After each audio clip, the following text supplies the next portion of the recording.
Good afternoon and welcome, everyone. I am so grateful to have each and every one of you here in community with us today, whether online via live stream or in person with us in the Cabral Center of the John D. O'Brien African American Institute.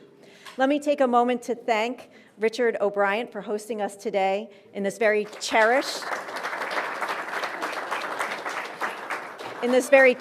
and fiercely activist space on our campus. Richard's father, John O'Brien, was the first African American to be appointed to vice president at Northeastern University. He served in that capacity from 1979 until his death on July 3rd, 1992. And during that period, he oversaw the workings of the Institute and provided invaluable leadership in what were often difficult times.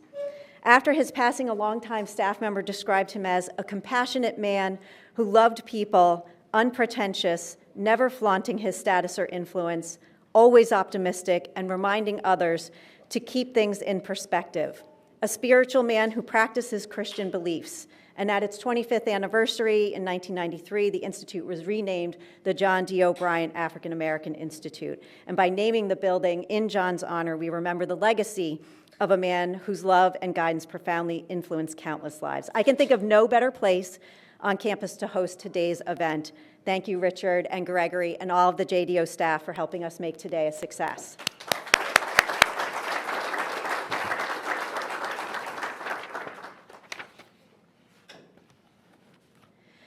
So thank you also to our distinguished guests for being here today, especially Andrea John and Michael Dukakis. When we learned of Kitty's passing last spring, we knew that we wanted to do something special to honor her life and legacy, particularly because the Dukakis Center's full designation is the Kitty and Michael Dukakis Center for Urban and Regional Policy, in recognition of the extraordinary work that both of them have done to make the city of Boston, the Commonwealth, and the nation a better place to live and work. And as the former First Lady of Massachusetts and a role model for women's leadership in public service, Kitty Dukakis was never afraid to speak up, a kind of rare courage that is sorely needed in today's troubled times. She persisted long before it was fashionable for female leaders to do so. Up front, that's also who I am. The cat has never gotten this kitty's tongue. I'm blunt and I say what I mean. I cannot tolerate ineptitude or worse, indifference. I have always been a social activist and am proud of it. I care about people, all people, and that's been very evident in all of the causes that she has championed. And while some political spouses shy away from being a public figure, she was what I would call a pragmatic optimist, a pragmatic activist, using her celebrity to make other people's lives better in both big and small ways. Because we know that every small action adds up to something much larger than ourselves. Because I am a public person, there's a certain amount of interest in what happens to me. I would like to put that attention to positive use. In the process of trying to bring my life into balance, I've uncovered aspects of my existence to which I hope others can relate and from which I hope they can learn. So Andrea, John, and Michael, thank you so much for joining us. And Governor, would you like to say a few words? I'm very grateful to all of you. I had a wonderful, wonderful experience here at Northeastern, as many of you know, for a long time. And Kitty was part of that from the beginning. And of course, I didn't know half the things she was doing. That's right. She just never told me. And then I'd find out about it later on. But we had a great relationship, and I miss it terribly. But I miss Northeastern a lot. Excellent. Well, we are glad that you could be with us and celebrate her life and her legacy. So in keeping with Kitty's legacy, we have designed today's program to bring people together, policymakers, practitioners, community members, and researchers, but not to look back at what has been, but to look forward to what could be. Collectively, over the course of the day, we explore how to make meaningful progress across 4 policy areas that the former First Lady championed: addressing housing insecurity and affordability, destigmatizing mental health and substance use, building resilient urban neighborhoods, and preserving community through the arts. The goal is to form new coalitions across the public, private, and nonprofit sectors that will actively work together to move the needle in each area and fulfill the collective vision of Kitty and Michael Dukakis to build a thriving community that serves the most vulnerable residents of the Commonwealth. And to that end, each panel features a research project funded by the Community to Community Impact Lab at the Dukakis Center, where we have partnered with communities to co-create research evidence that leads to change in policy or practice. Where possible, we have invited our community partners to join us on stage and provide their lived experience and guidance about what solutions we can bring to the table. In this way, we hope to bridge the gap between knowledge and practice, to take action and not just have a convening for the sake of convening. So each panel also comes with an interactive exhibit today. Pay attention. You will be able to learn how to use an interactive data dashboard from the Healthy Neighborhood Study to identify affordable housing. If you noticed in our lobby, we are hosting the Deconstructing Stigma exhibit from McLean Hospital in honor of Mental Health Awareness Month. And finally, if you stick around to the end, you will get a preview of a live art installation from the Boston Public Art Triennial, which calls for all of us to be the better angels that we aspire to be.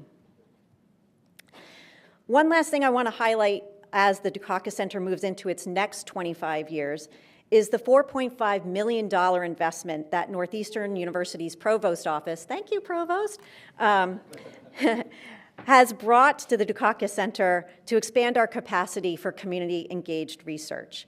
C2C, or the Community to Community Impact Lab, is how the Dukakis Center has evolved from a think and do tank to an engaged think and do tank, because every successful initiative starts with a trusting relationship.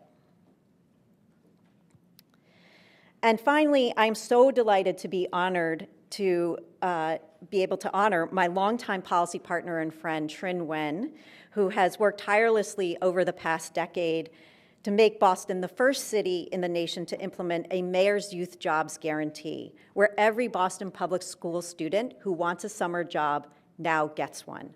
I'm going to talk more about it later, but we've had over a 10-year partnership that started very much as a think enterprise, right, where we were engaging and providing research evidence.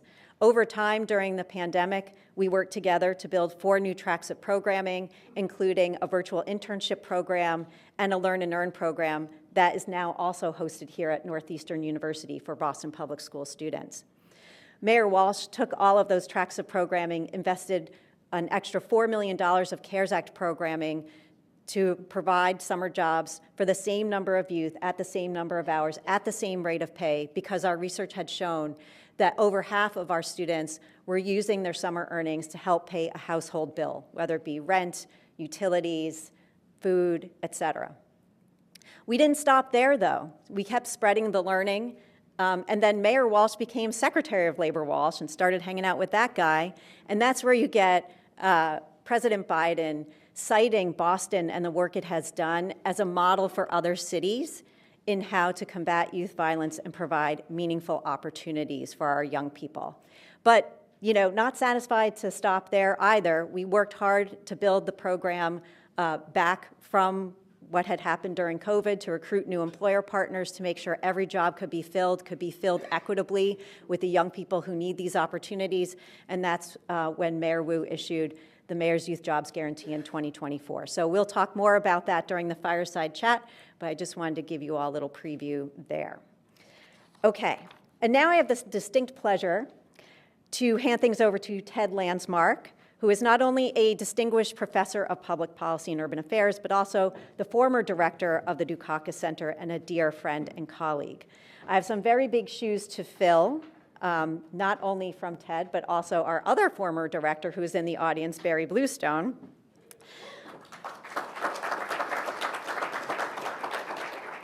And most importantly, I've learned a lot from Ted and from Barry.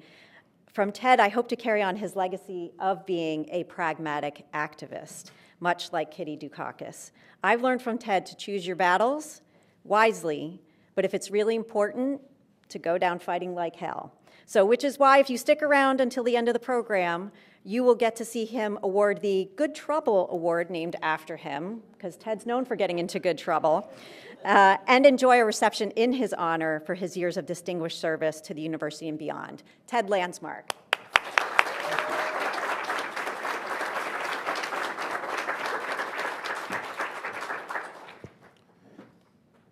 Well, thank you, Alicia. I likewise want to thank Governor Dukakis for being here with family, and Barry Bluestone for putting all of the initial work of the Dukakis Center together and giving us a sense of clarity and purpose. I met Governor Dukakis when I first moved to Boston, emerging from law school. We were together at a law firm called Hill and Barlow, and Mike was the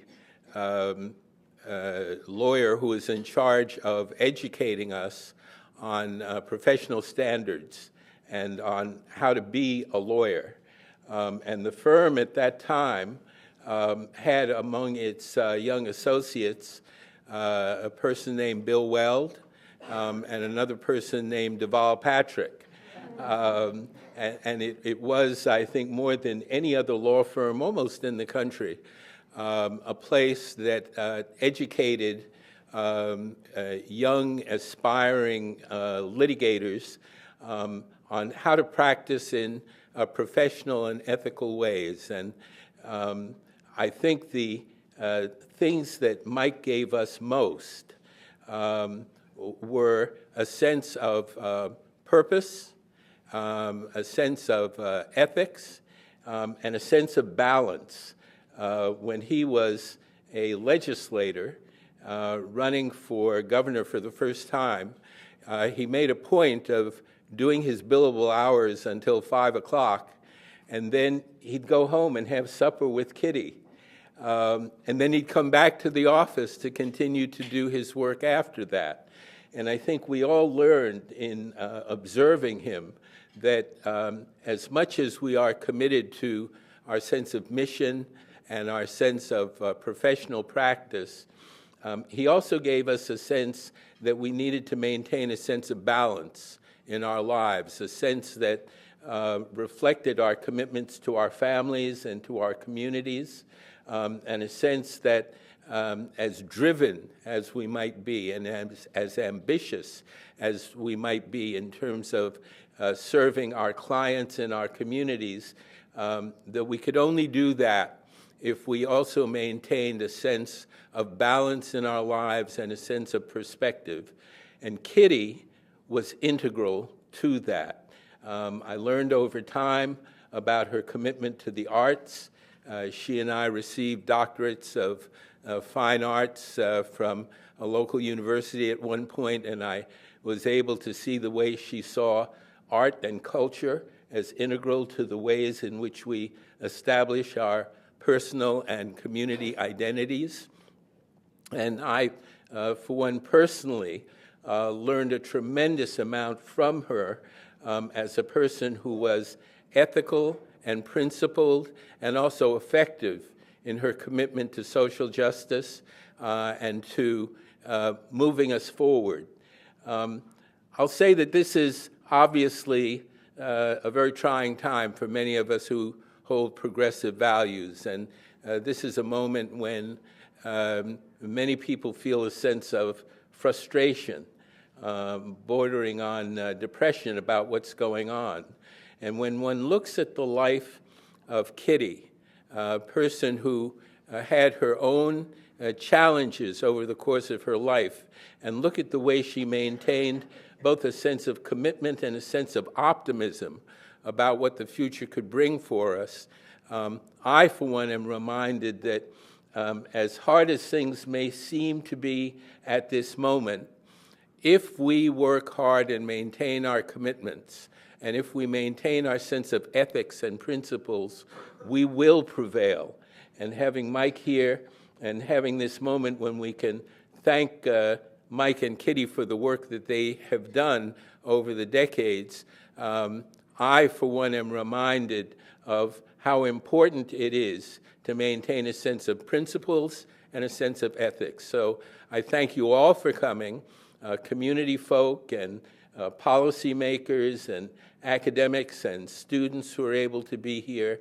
We're going to have a terrific day, great conversation, and a way of coming together to think about how we move forward from this moment to continue to advance the values that we feel are most important for social cohesion and for equity. So thank you all for being here, and let's thank the Dukakis for all they've done to inspire us over the years.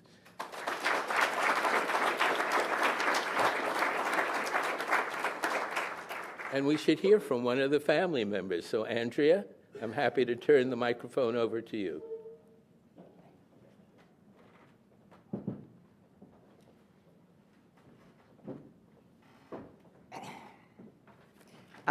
Thank you, Ted. Thank you, Alicia. And I just want to say, Dad did leave the office at 5 usually, and if he left any later and walked in the door from the subway after 6 p.m., it did not go well with my mother. So I'm Andrea Dukakis, Michael and Kitty's middle child, and I want to thank Northeastern for taking this day to explore issues that were really near and dear to my mother's heart, and thank all of you who are here today. I also want to thank Northeastern for doing what this school does better than any other, making academia real and bringing what you find in the research lab and the classroom into the world. It's why my parents love this school so much. My dad began teaching here almost exactly 35 years ago. I remember him telling me that he loved Northeastern because Northeastern students didn't lock themselves up in ivory towers. Northeastern students studied a lot and cared a lot about what they studied. And the co-op program helped them practice what they learned, to know what the real world is like and how to operate in the real world. This center mirrors that by developing ideas that become things like summer jobs for Boston Public School students who want them, and in countless other ways. Because in the end, it's all about people and connecting to others. In that same way, my mother was motivated by real-life work and connections. She got immersed in issues like mental health, the arts, making sure people had a roof over their heads, because she met people that needed her help. And she didn't have superficial relationships with the people she helped. They became her dear friends. My mother wasn't always one to follow the rules. If she wanted to get people the help they needed, she'd sometimes cut corners and do whatever she could. My husband always liked to say that if he were locked up in some faraway prison, the first call he'd make was to my mother. Sometimes we cautioned her against that rebellious side, but I know my father loved her for it. So thank you, Northeastern, for honoring my parents, for naming this center after them, and for going the distance to honor the issues they care about. I know that wherever my mother is, she's smiling down on us because you're helping take care of the people she cared about. So thanks.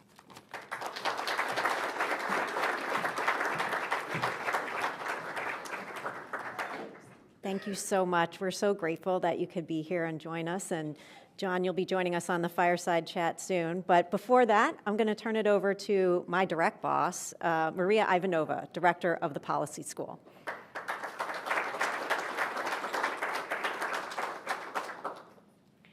Thank you, Alicia. Thank you, everyone, for being here today in this very, very special place. It is a privilege to welcome everyone to Northeastern University and to the School of Public Policy and Urban Affairs. That is the home of the Dukakis Center.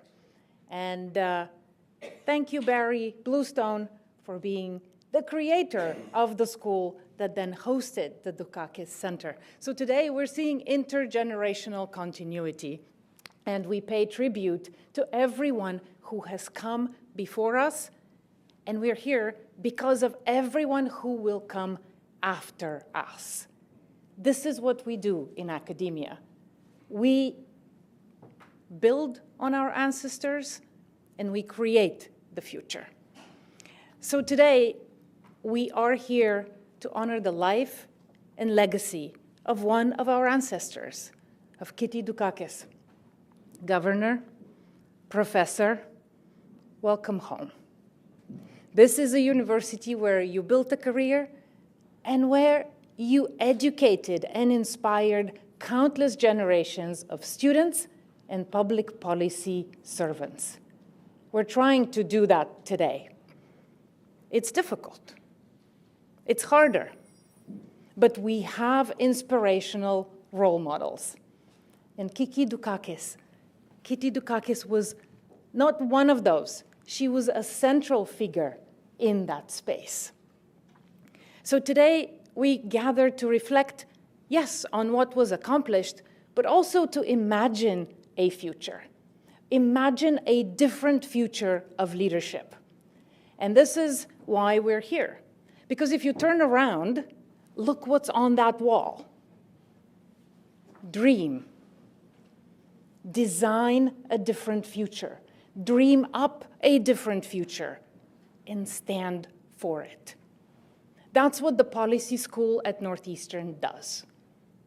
We bring up the next generation of public servants and public leaders. I often say that to be a leader, you have to be a follower. To be a leader, you need to be a servant. You need to be of service to the public, whether it's local, here in Roxbury, in Boston, in the United States, or whether it's global, in the various countries that we work as faculty, as students, as those who have dedicated our lives to the public of the world. So thank you, Governor, Professor, for what you have created here. We're building on it. Kitty Dukakis represented a form of public leadership that was grounded in courage, in compassion, in honesty, and deep humanity. And this is what we celebrate today. She spoke openly about mental health and addiction when no one else dared to. She also championed the arts that are essential to human dignity and to community, not a decoration. This is what we have done in the Policy School. You all will have the Policy School reports around on the tables, because one of our central initiatives now is the policy and the arts. How do we inspire? We often say people don't change behavior because of facts. They change because of feelings. And it is the arts coming together with policy that inspire a different future and inspire us to design the future that we want to build. And so today, we celebrate the center. We celebrate the various centers coming out of it. It is a core. And we celebrate Ted Landsmark as its director and the new director, Alicia Modestino, who will take the Kitty and Michael Dukakis Center into a new level of leadership. Thank you, Ted. Thank you, Alicia. And now I would like to invite my direct boss to the podium, the Provost, Beth Winkelstein.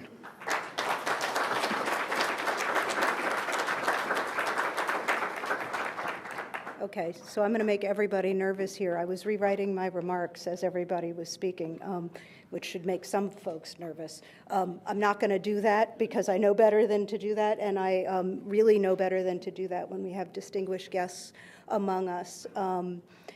I do want to say one thing. The governor and I were talking before this event about the challenging times in higher ed. And for some of you who know, I just finished my first academic year here at Northeastern. So it's an interesting time to have switched institutions. But as I stood there listening to just the introduction for this event in all these speakers, I'm reminded and reinforced about why I came here. this is an awesome institution. And we were talking about that a little bit, and so I hope you don't mind that I've let some folks into our private conversation, Governor, but I think that it's really important to say that before I read the official remarks that I have, that this was an easy move because of all of the things, all of the actions, the ethics, the approach, the mission, and the delivery of what Northeastern does, not just for Northeastern, but for the entire community. And as you've heard from others before me, the articulation of what that means. So I just wanted to add that personal comment here and to thank everybody for their continued and future leadership. So I'm delighted to be here. I wish I could be here for the entire event because, as you can tell, this is something near and dear to my heart.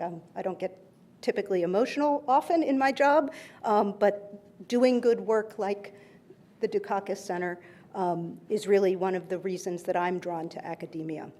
This center was established, as you've heard, over 25 years ago as a think and do tank with a small staff committed to providing Northeastern University with the capacity to do state-of-the-art applied research on a broad range of urban issues. Those challenges, as you've heard and know, oopsie, that's what happens.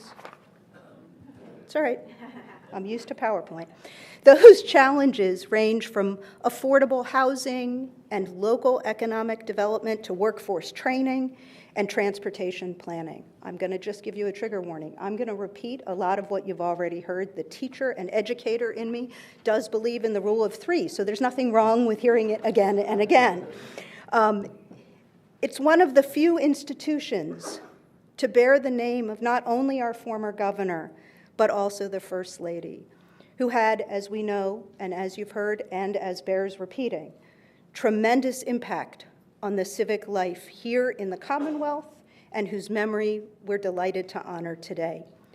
Since its start, the Dukakis Center has broadened its mission and geographical reach with the launch of the Community to Community Impact Lab. The lab, as you know, is designed to accelerate community-engaged research, not just in Boston, but also across all of Northeastern's global campuses. Centering the wisdom of community voices, C2C is a conduit, not just for doing research, but also for advancing equitable practices and policies to address today's most pressing problems across our communities. As you might imagine, fostering trusting relationships between academic researchers and community or government partners is essential. It's also quite challenging. Only through interdisciplinary collaboration can we tackle large, intractable issues, such as creating affordable housing, addressing mental health and substance abuse issues, designing sustainable climate-resilient cities, and building community through the arts and the built environment, all of which you've heard about, but you will hear much more about today.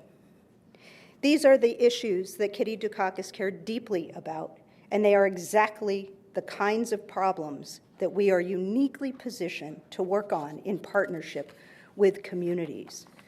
This is because of Northeastern and the Dukakis Center's long history of working collaboratively across policy areas and in real time with policymakers and communities.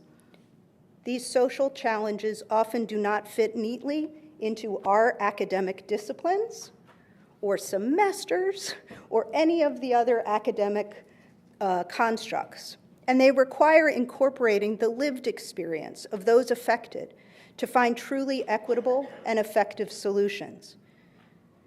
Now, the Dukakis Center considers itself to be an engage, think, and do tank because the possibilities are truly endless when we connect with diverse problem solvers, such as everyone in this room and beyond, to create measurable change in our communities.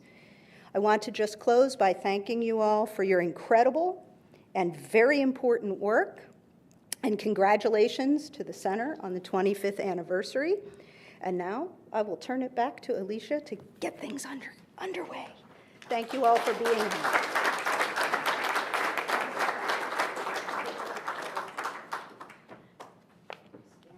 Can I just say, on a personal note, I got to meet our new provost. Notice she's wearing sneakers because she has to run literally to the next thing. And she also hit the ground running when she first got here, like joining in our whole senior leadership retreat before she actually was here in Boston or anything. So right from the start, when I met her over Zoom, I knew she was like one of us, definitely. So I'm delighted that you were able to come, Beth. Thank you so much. I am now going to move on and introduce our keynote speaker, Trinh Nguyen. I'm going to tell you formally who Trinh is, and then I'm going to tell you personally who Trinh is. So Trinh is the chief of the Worker Empowerment Cabinet at the City of Boston. The Cabinet's mission is to advance the well-being of all working Bostonians in both the public and private sectors through skills and career development for youth and adults, advanced training in post-secondary education, and the promotion of progressive labor standards and worker protections. So this is not your dad's Office of Workforce Development. This is definitely that on steroids. Prior to that, she was the Office of Workforce Development Director, and she launched a whole bunch of initiatives that we got to work together on, many of them. Tuition-free community college. Anyone heard about that? Yep, that was her. The Greater Boston American Apprenticeship. Yep, that's her. Career pathways that lead to living wage jobs in healthcare, clean energy, and construction sectors, also known as like the big, giant, good jobs grant that Boston got. She also created Boston Saves, the city's children's savings account program. And then even prior to that, Trinh was the chief of staff at the Boston Housing Authority. So she bleeds green for Boston at this point, okay? Trinh has nearly 27 years of leadership in legislative affairs, resource development, organizational leadership. She's currently chair of the Neighborhood Jobs Trust. She's a trustee of the U.S. Conference of Mayors. I mean, her influence extends well beyond Boston. She's a board member at Franklin Cummings Institute of Technology. She's a trustee at Bunker Hill. She is in every organization that's connected to workforce. You might wonder, like, how do we end up talking about housing and education and healthcare when we're workforce people? Because it's all connected, right? And she does it all. Trin's also a Sloan MBA. She was a community fellow at MIT's Department of Urban Planning, and that's where she honed her data-driven decision-making chops. And that's actually where we started. When I first sat down with Trinh, I wanted to work on evaluating the Summer Youth Employment Program, and she was kind of wary of me, as she should be, of all academics who want to come and evaluate anything for you, I'll just say with a word of warning. And she said, I can't pay you. And I was like, that's okay, we're gonna go out and get our own funding. And we did. We got like over $1 million from William T. Grant to do summer youth employment research. And she said, look, I don't have time for reports and stuff like that. She's like, you tell me what works and what doesn't, because I have limited resources and I just need to do more of what works and less of what doesn't. And I was like, I'm there. Like, you had me at go. And ever since then, it's just been such an honor and a pleasure to work with you. So, Trinh, thank you so much. And without further ado, I give you my policy partner and friend, Trinh Nguyen.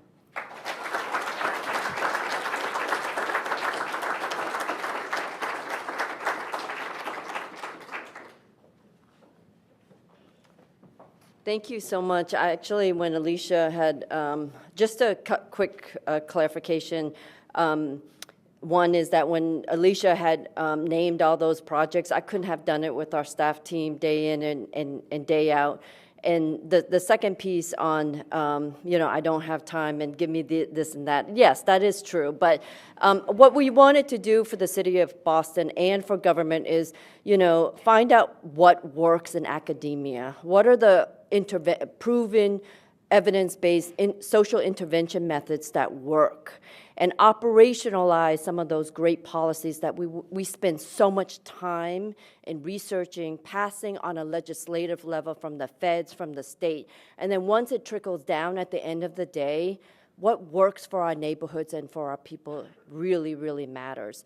And so that is why we drill down on policy and the research and the academic, which we have very rich of in the city of Boston, which is 32. And so we want to make sure that it is not marginalized, the schools are not marginalized, but to use your best practices and your research to the day-to-day and change and also improve the city and residents in which we live in.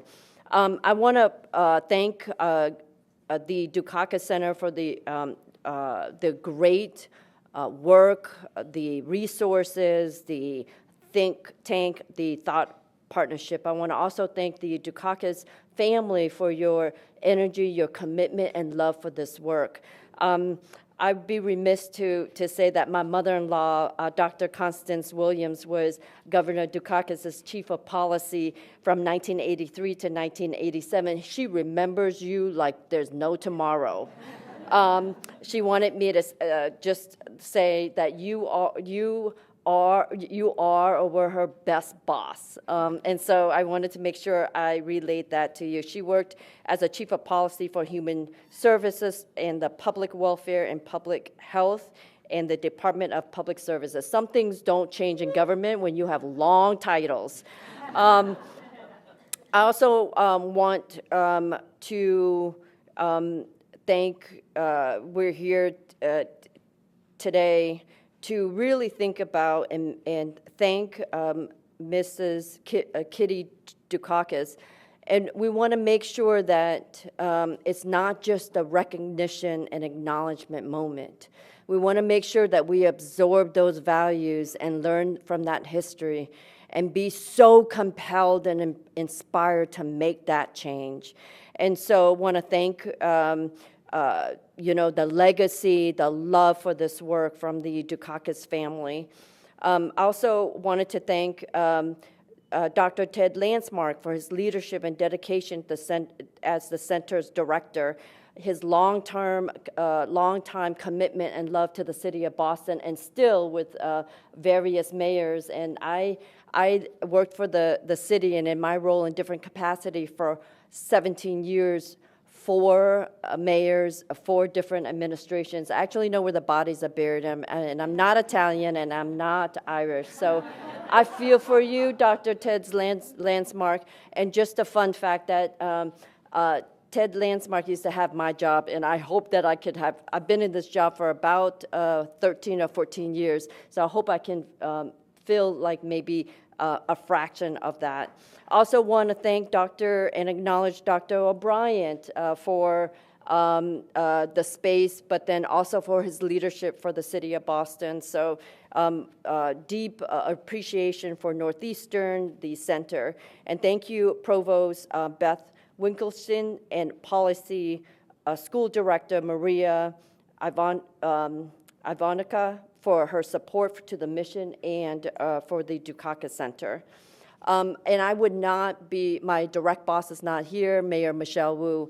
I would be remiss if I did not thank Mayor Wu for her incredible commitment and leadership, and the administration for her unconditional love for the city and its residents, and for her continued commitment to make Boston a competitive and strong city, including making Boston the safest city, the greenest city, when everybody is shying away from that, and a home for everyone. So I want to just say a little bit about our cabinet's work, and then also go through briefly the work that we've done with the Dukakis Center for the last 10 to 12 years. Mayor Wu in 2022 created the Worker Empowerment Cabinet because she wanted to elevate and make sure that workforce development is the pillar of the city of Boston. And our mission is to advance the well-being of all Boston residents in the public and private sectors through policy around improved workplace conditions and expanding both economic opportunities such as training, quality jobs and career pipelines, and financial education. And with our partners, some of you here today, I see the Boston Foundation, the PIC, many of you, Sail Boston, community-based organizations, advocates, residents. Thank you.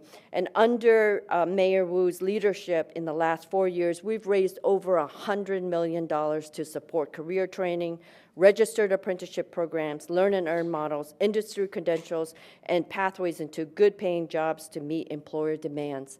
Some of those policies that were seeded in evidence-based practices were born out of the Dukakis Center. We've also placed 41,211, I'm counting every single one, every summer job, because you know what? Every young person makes a huge difference in making this city great in our summer jobs. And we trained over 179 residents, with 114 reaching licensure in commercial driver's license. Our Power Corps and clean energy and climate coastal resilience is one of the most robust in the country. And through our regional Good Jobs Challenge with employers and institutions, we've trained and placed over 3,500 individuals on a pace to meet our ultimate goal of 4,618 by the end of September, to good paying jobs, into healthcare, clean energy, and childcare. Again, this is the first kind of its nation. And we don't back down, because when we initially got this Good Jobs Challenge, it's not just a grant, but it's a challenge to ourselves on how we better serve. And everybody, including the Fed, said, you know what, Trin, maybe this is too ambitious for y'all. Can you lower down your goals, and can you make sure that you have the feasibility metrics to meet it? And you know what we said? No.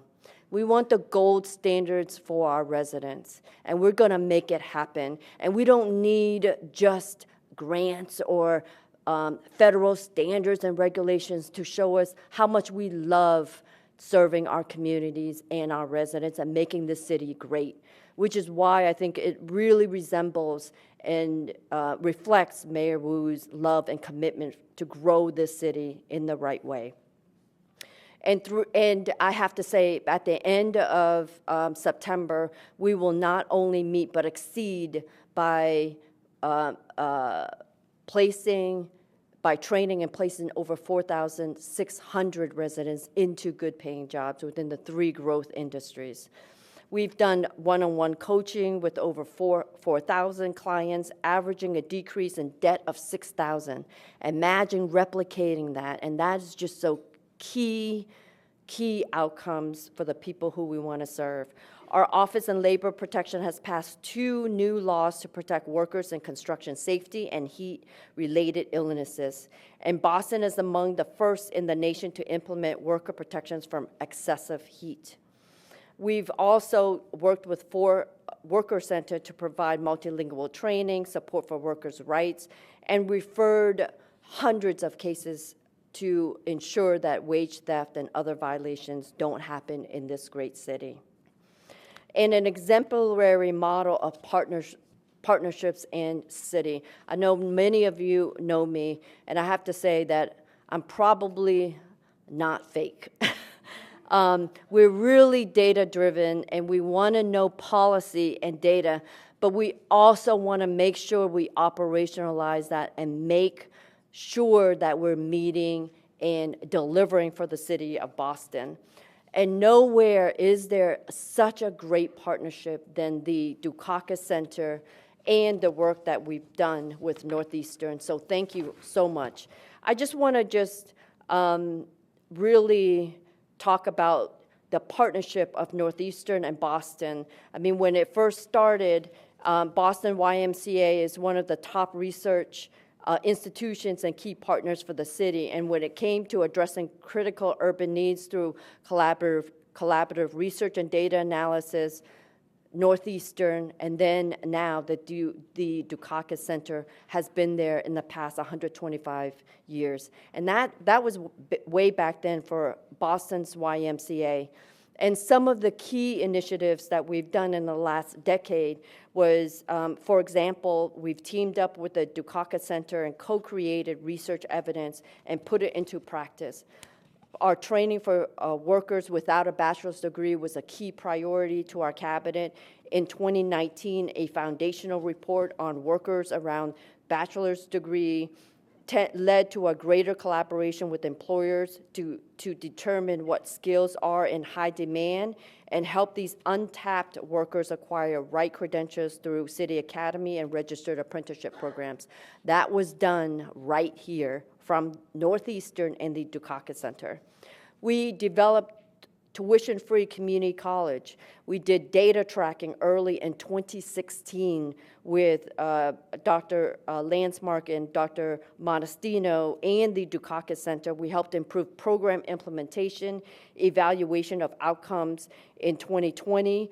We showed that students who participated in tuition-free community college were 3 times more likely to graduate from community college than their peers. And this led to Mayor's Wu expansion to our tuition-free community college to over 2,000 residents. And 2 years ago, Governor Healy created Mass Educate and Mass Reconnect based from our research and our work from our TFCC.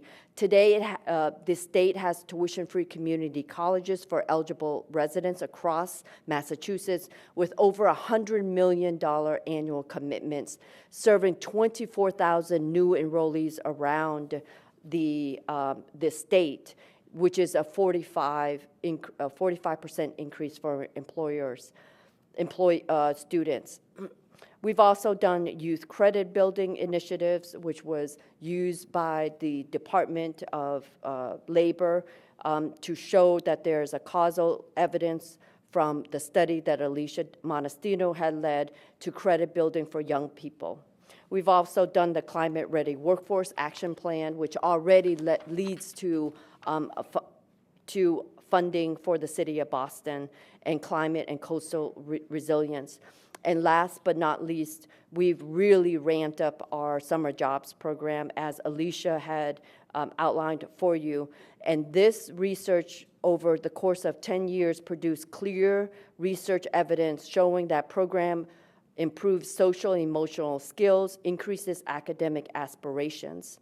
And we found that these program experiences are linked to long-term outcomes over the next 1 to 4 years, such as reducing violent crimes by 35%, increasing high school graduation and college enrollment, and boosting employment and wages for young people down the road. Since we have institutionalized this research, we went from a $4.6 million to a $24 million annual investments with Mayor Wu under the leadership of Allison Vereni, who is the executive director of the Youth Employment Opportunities. And that, I just want to ask Dr. Ted Landsmark, how am I doing after taking a job in your footstep? I got a thumbs up. And that is just some examples to show you the key model of learning, studying in academia, and then creating that collaboration and that deep commitment and true transparency to get results for the city and make government work better and stronger for our cities and for our residents. It's one of many models that we use. We presented it at the U.S. Conference of Mayors, where they had over 97 to 120 member cities. We've also presented a lot of the work that we've gone through, and we've presented at the National League of Cities, where I serve on committees, and that has over 2,700 member municipalities. And so the work is not just within the center, the work replicates around the city and around the country as well. And just think about the days that you work. I know you all academics are crunching numbers, thinking about policies, but think about what you can do for government and continue your commitment for the city of Boston. Those little things grow up to huge legacies and decades of improvements over time. I want to thank you for your relentless, unconditional support for the city and to work hand in hand with government. Thank you all, and thank you for your resources, your in-kind, your pro bono work over decades. We look forward to pushing our dreams and our commitments further. Thank you so much.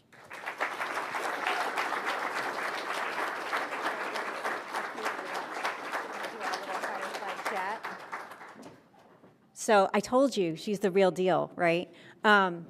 I am inviting Trin to sit with us up here for a little brief fireside chat. I know we're a little bit behind. But I'm going to also invite Ted to come up with us, as well as John Dukakis. And we're just going to, have a little chat and ask Trin, like, how does this magic actually happen? I do the research. Trin, calls me at 8 o'clock at night and says, please send me whatever I need to make this pitch. But I don't really know how it gets from that to being policy, right? So that's a little bit of what I'm trying to uncover here. So Trin, you're on the hot seat. And I've been told we'll need to use the microphones so that the live stream audience can hear us. And we're supposed to follow the Joseph Aoun technique of using microphones, meaning holding them very close to yourself. So get used to it. Y'all are rock stars now. All right, I'm going to kick us off a little bit and ask, a lot of organizations say that they're data-driven, Trin, but they rarely work closely with researchers, at least in the way that we do. And they truly don't quite develop these direct actions that are based on analysis of existing data. So how do you develop this kind of data-driven culture within the Worker Empowerment Cabinet? There's like a whole table back there of amazing people that I have worked with, which I'm so delighted. 2 tables, like wave your hands in the air. These are like the rock stars that I get to work with like all the time. I just cleared out the entire Worker Empowerment Cabinet for this lunch, so hopefully somebody's minding the store back there. But tell us, how do you build this culture within your cabinet? I think just quickly, we look at, first and foremost, we listen and understand and research trends in the community and articulate some of the challenges, issues, and priority areas for residents and the neighborhoods. We then compare it to the Boston Planning and Development Agency. Ted Landsmark is still the board member, does regional plans, and we make sure that what the residents' needs are aligned to those plans, which are data-driven. And then we work with institutions to look at evidence-based practices shown that social intervention or any kind of policy intervention works. And then we go through it, and we have a consensus amongst our senior staff, which policies, which interventions would work, and then we put together a tracking and data management systems and have different iterations every quarter to say, does this work? How doesn't it work? And how can we make improvements? So data is extremely important. Evidence-based practices is important, but it doesn't always is the driver, because sometimes the needs of communities and residents, if it doesn't match up and those trends are not hitting the grounds, what we need to do is recalibrate our strategies to make sure that that it meets the identified needs. And so the iteration, the structure, the process improvement, and the accountability and the check-ins are really important to the day-to-day, the operations, and the structure. Benchmark that against the data and the policies and the city's plans. Trin, I have a question that follows on that. These are really tough times, particularly given federal funding and the like. How do you maintain the enthusiasm and sense of purpose of your staff throughout all of the cuts that have been taking place? I actually think I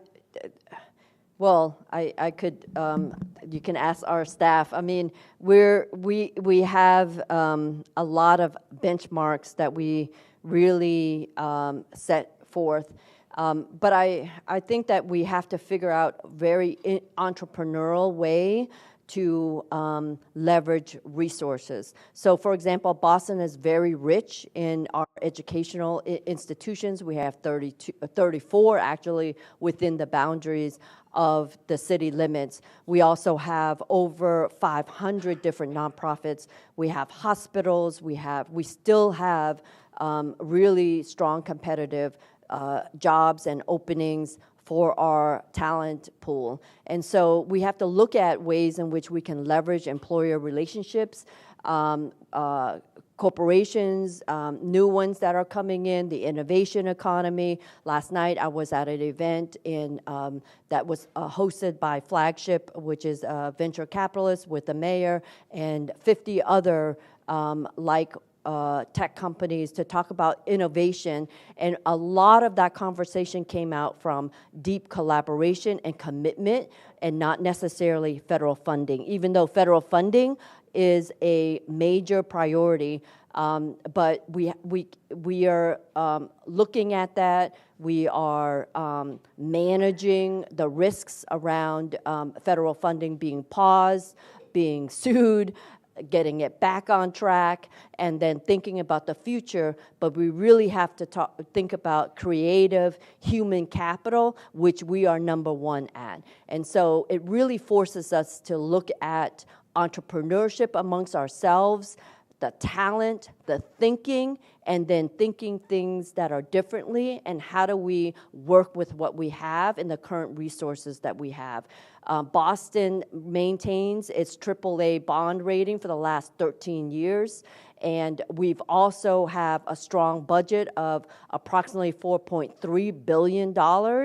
And so we've balanced it according to state mandates and the legislation. We're one of the healthiest cities in which to compete.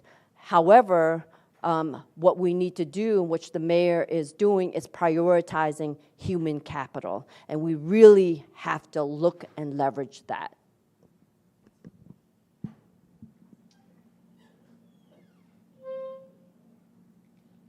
I'm feeling a little underqualified here today, but it's fascinating to hear of the work that's being done, and it reminds me that one of the things that my mother had was passion about everything that she did. All of those, the projects that have been referred to before her refugee resettlement issues, she brought a certain passion and a lot of impatience, frankly, which I think served her well. And, you know, from our family's standpoint, the work of the Dukakis Center, a center that we didn't know very much about when it first started, but we knew that Barry Bluestone could get anything done, because when it comes to passion, Barry is that, and that it has continued so well with Ted and now Alicia, who have also brought an incredible energy to this,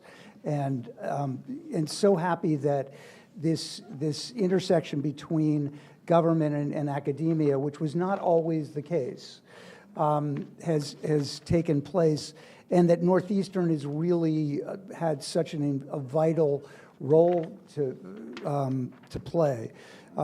Growing up in Brookline, Northeastern was a very different institution in my youth, but there's a certain scrappiness in the DNA which has continued, and I think is one of the reasons that such extraordinary work is being done.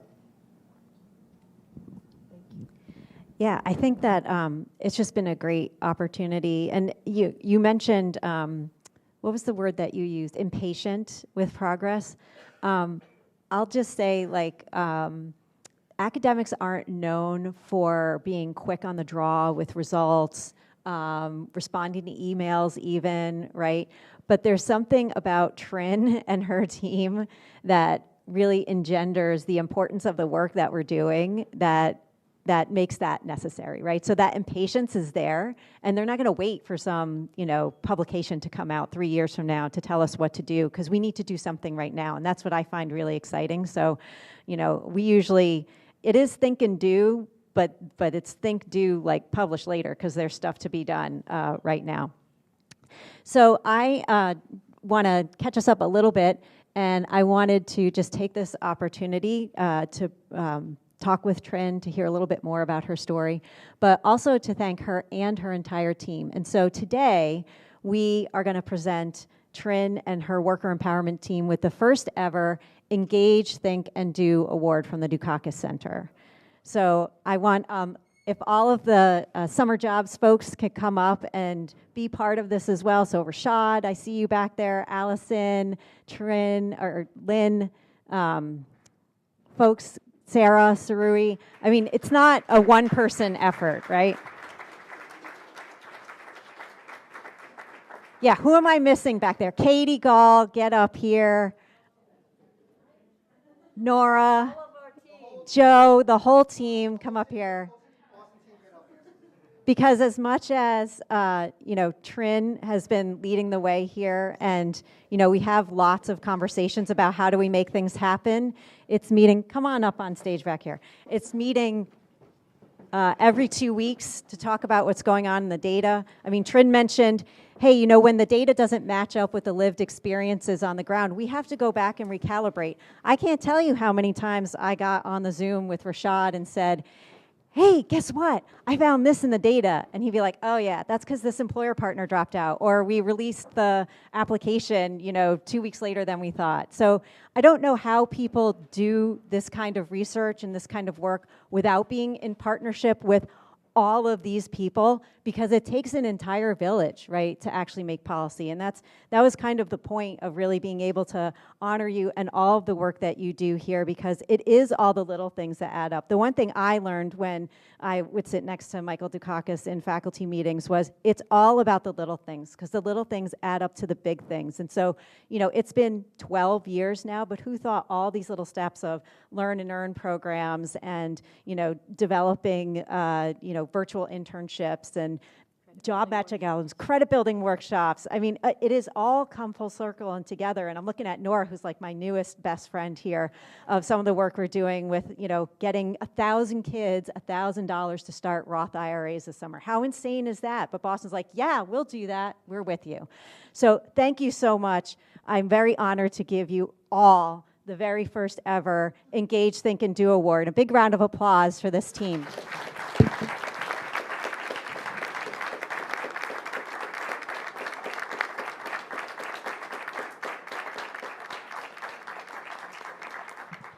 All right, we are going to take a super short break because I'm like way behind. I obviously count things in academic time, not in real time.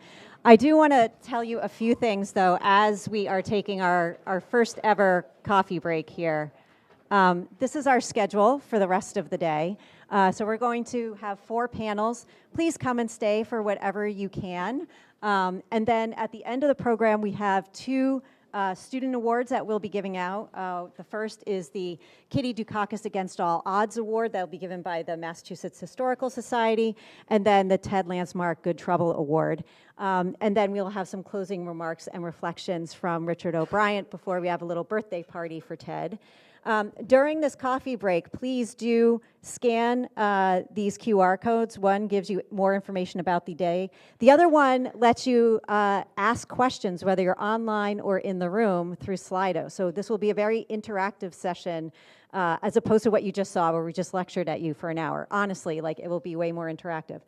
2 other things. Before everyone goes or breaks or whatever, I want to say, if you enjoyed lunch, if you enjoyed being in this space, if you like the tablecloths, if you think the flowers are beautiful, please say thank you to Michelle Rosenthal in the back. She's going to raise her hand.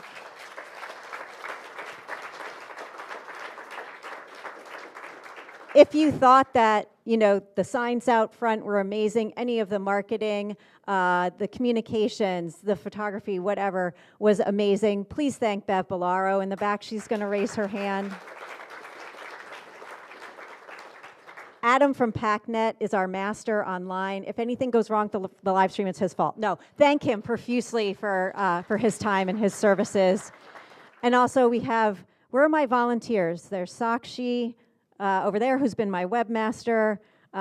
There's several other students. I don't know where they may have gone to at this point, but please know, just like Trin, for me, this takes an entire village to do. So thank you very much. We will take a quick 5-minute break so I can try to get us back on track. Thank you.